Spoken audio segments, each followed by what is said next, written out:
cordial saludo, mi nombre es Angie Paola Castillo Chazoy. Bienvenidos al módulo del cuello. En este caso veremos los aspectos generales de su respectiva inervación. Dentro del contenido tendremos 4 temas principales. El primero es las generalidades del cuello, el segundo los nervios craneales desde el noveno hasta el doceavo, el plexo cervical y también el tronco simpático cervical. Bien, tengamos en cuenta que el cuello es una estructura que permite la unión de nuestra cabeza con los miembros superiores y el tronco, el cual permite el paso de componentes vasculares, nerviosos y viscerales. El cuello está delimitado de forma anterior, superior, inferior y posterior. Señalado con rojo tendremos al límite anterior, conformado por la línea cervical media anterior. Con azul tendremos al límite superior, formado por el borde inferior de la mandíbula, la apófisis mastoides y la línea nucal superior. El límite inferior está de color negro y lo forma la porción superior del manubrio del esternón, las clavículas y también el acromion. Y por último tendremos al límite posterior, constituido por la línea cervical media posterior. En el cuello encontraremos los nervios craneales que veremos a continuación y también el plexo cervical, los troncos primarios del plexo braquial y el tronco simpático cervical. Los nervios craneales o pares craneales se denominan así ya que surgen a nivel del tronco del encéfalo para llegar a través de los agujeros de la base del cráneo hacia la cabeza, el cuello, el tórax y el abdomen. En el cuello está el nervio glosofaríngeo o noveno par craneal, el nervio vago neumogástrico o décimo par craneal.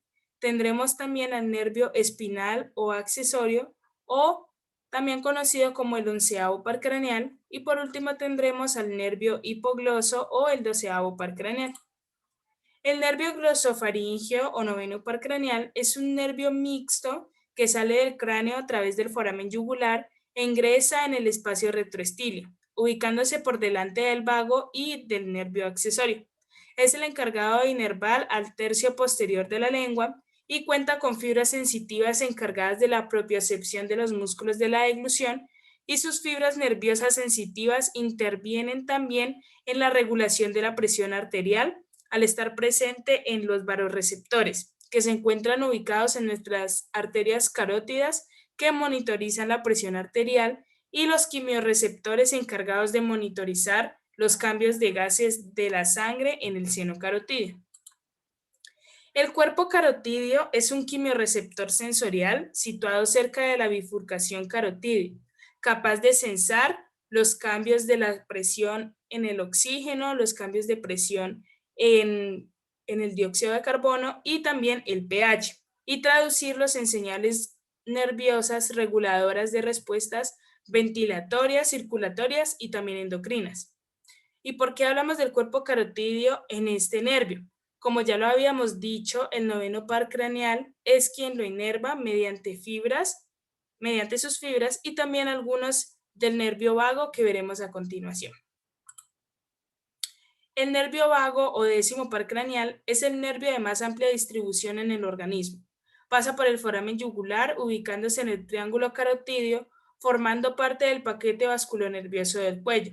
Es un nervio con múltiples funciones, como por ejemplo que tiene fibras sensitivas ubicadas en la piel del oído externo, así como en el gusto, otras que detectan el gusto en la faringe y en la epiglotis. Tiene fibras nerviosas que perciben la propiocepción de músculos de la faringe y en algunos músculos del cuello. Al igual que el glosofaringeo, tiene fibras en los varorreceptores y quimiorreceptores que monitorizan los cambios químicos y de presión en la sangre respectivamente. Sus fibras motoras son las encargadas de mover las cuerdas vocales para emitir el sonido de nuestra voz, y también inerva a los músculos que intervienen en la deglución, así como una amplia inervación y distribución en las vísceras de nuestra caja torácica, como en el corazón, los bronquios, el músculo diafragma, los pulmones, las glándulas productoras de moco de las vías aéreas, regulando nuestra respiración y también nuestros latidos del corazón. Y también estará en la cavidad abdominal, como en el estómago, intestino delgado, el intestino grueso, órganos accesorios como el hígado, la vesícula biliar y las glándulas del aparato digestivo. Como podemos ver en la imagen de la presentación, el nervio vago en su trayecto emite ramos colaterales cervicales y estos son los nervios faríngeos, los nervios vasculares, los nervios cardíacos cervicales superiores e inferiores, los nervios cardíacos torácicos, el nervio laríngeo superior y también el nervio laríngeo recurrente, quienes permiten realizar las funciones anteriormente mencionadas. El nervio accesorio o espinal es un nervio exclusivamente motor que pasa por el foramen yugular y se ubica en el espacio retroestilio, dando dos ramos, uno interno y otro externo. Es el que se encarga del movimiento de algunos músculos del cuello, como el esternocleidomastoideo, y también al músculo trapecio, como apreciamos en la imagen, así como también da impulsos de la propiocepción de las estructuras del cuello y también se fusiona con fibras del plexo cervical o nervios cervicales para los movimientos de los músculos del cuello. Tendremos al nervio hipogloso o doceavo par craneal. Este es un nervio motor o el nervio motor de nuestra lengua, quien ingresa al cuello mediante el conducto del hipogloso ubicándose en el espacio retroestilio. Él desciende hasta el piso de la boca y también hacia la lengua para emitir ramos a los músculos intrínsecos de la lengua y los extrínsecos de la lengua. Sus ramos cervicales son el ramo comunicante superior con el plexo cervical, el ramo descendente que con el ramo del plexo cervical forma el asa cervical para inervar los músculos infrahioideos, excepto el tiroideo. También estarán los ramos musculares para los músculos tiroideo, estilogloso e iogloso, los ramos comunicantes con el nervio lingual y el nervio del músculo genioideo, como vemos en la imagen.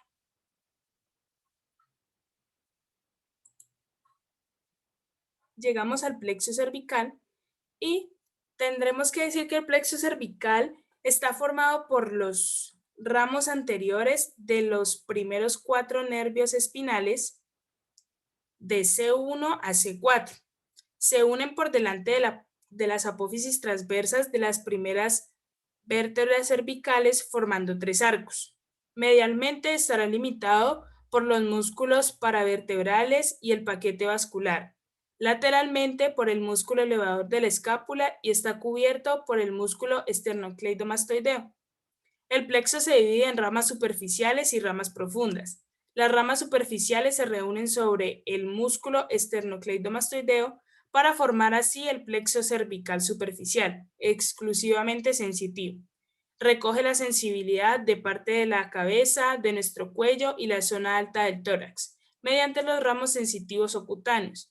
Y estos serán el nervio occipital mayor, que se distribuye por la piel de la región craneal posterior, el nervio occipital menor o nervio mastoideo, quien inerva la piel de la región mastoidea y la región lateral craneal, el nervio auricular, quien inerva la piel del pabellón auricular, el nervio cutáneo del cuello, que inerva la piel de la región supra y subioidea, el nervio supraclavicular, que inerva la piel de la parte superolateral del tórax. Ahora bien, estarán las ramas profundas del plexo cervical que forman el plexo cervical profundo y este plexo es exclusivamente motor, a excepción del nervio frénico que contiene en su espesor algunas fibras sensitivas. En este plexo cervical profundo se distinguen las ramas mediales que van a inervar al músculo largo de la cabeza y largo del cuello. Estarán también las ramas laterales que inervan el músculo elevador de la escápula y el romboides. Algunas ramas están destinadas a la formación del nervio accesorio que inervará al músculo esternocleidomastoideo. Y tendremos a las ramas ascendentes que inervan al músculo recto anterior menor y el músculo recto lateral de la cabeza. Estarán también las ramas descendentes donde la unión de las fibras procedentes de las raíces desde C1 a C3 y el hipogloso forman el asa del hipogloso que inerva los músculos de la región subioidea, como por ejemplo el homoioideo, esternocleidomastoideo, esternoioideo, tiroioideo y genioideo, que participan en la flexión cervical. La raíz C4 y parte de C3 y C5 se unen formando el nervio frénico. El nervio sigue su curso prácticamente de forma rectilínea sobre la cara anterior del músculo escaleno, lateral al paquete vascular y al tronco simpático, y está cubierto por el músculo esternocleidomastoideo. Llegamos al tronco simpático paravertebral cervical, ubicado a izquierda y derecha de la columna cervical. Este tronco se extiende desde la entrada de la pared torácica hasta la base del cráneo. Representa la continuación cefálica de la cadena simpática o el tronco simpático torácico también. Esta estructura nerviosa está formada por tres ganglios cervicales: superior, medio e inferior, o también el ganglio estrellado.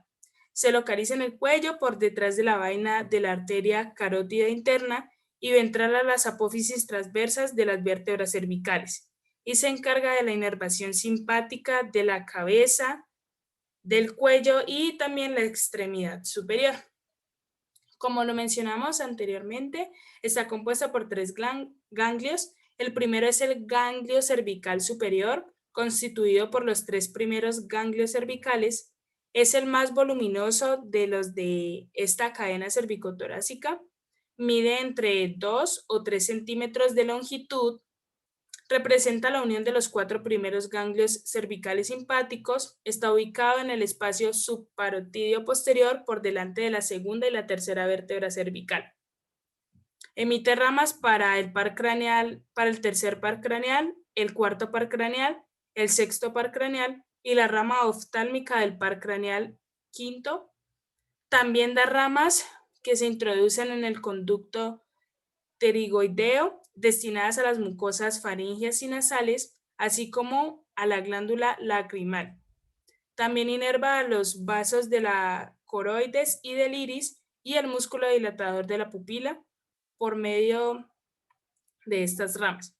También del ganglio cervical superior nacen ramas para la arteria carótida externa o plexo carotídeo externo, que se distribuyen con las ramas de esta arteria. Del ganglio emerge también el nervio yugular, que se forma por fibras de los plexos carotídeos externo e interno. Y por último tendremos que el ganglio da origen al nervio cardíaco cervical superior, que discurre detrás de la vaina carotídea. Pasa generalmente delante de la arteria tiroidea inferior. El ganglio también da ramas laringofaringeas que profundamente a la vaina carotídea se unen al plexo faríngeo para inervar vasos y glándulas de la laringe y la faringe. Tendremos al ganglio cervical medio, que es inconstante, formado por el cuarto ganglio cervical. Tiene dimensiones reducidas, generalmente se relaciona con la arteria tiroidea inferior. Cuando no existe, puede formarse un desdoblamiento que abraza a la arteria. Puede a veces situarse más caudalmente e incluso fusionarse con el ganglio inferior.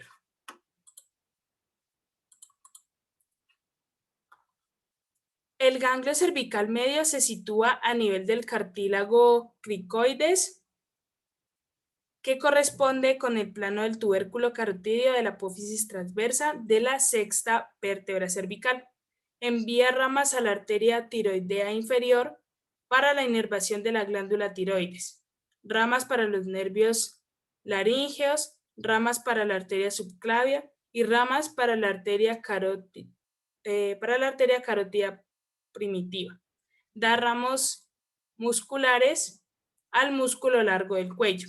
Y por último tendremos al ganglio inferior o ganglio estrellado, que está formado por los 4 últimos ganglios y a menudo confundido con el primer ganglio torácico. El ganglio cervical inferior es un ganglio de morfología sumamente variable y presenta entonces una masa desdoblada. Uno inferior, que principalmente es voluminoso, y también uno superior en forma de cúpula anteromedial a la misma arteria. Este ganglio se encuentra por delante de la apófisis transversa de la séptima vértebra cervical y por detrás de la cúpula pleural. Es anterior al cuello de la primera costilla. A nivel de la vértebra cervical se encuentra en íntima relación con el tubérculo anterior de la apófisis transversa y también el músculo largo del cuello es la referencia muscular para este ganglio. El ganglio va a enviar ramas a la arteria vertebral que entran con ella en la cavidad craneal.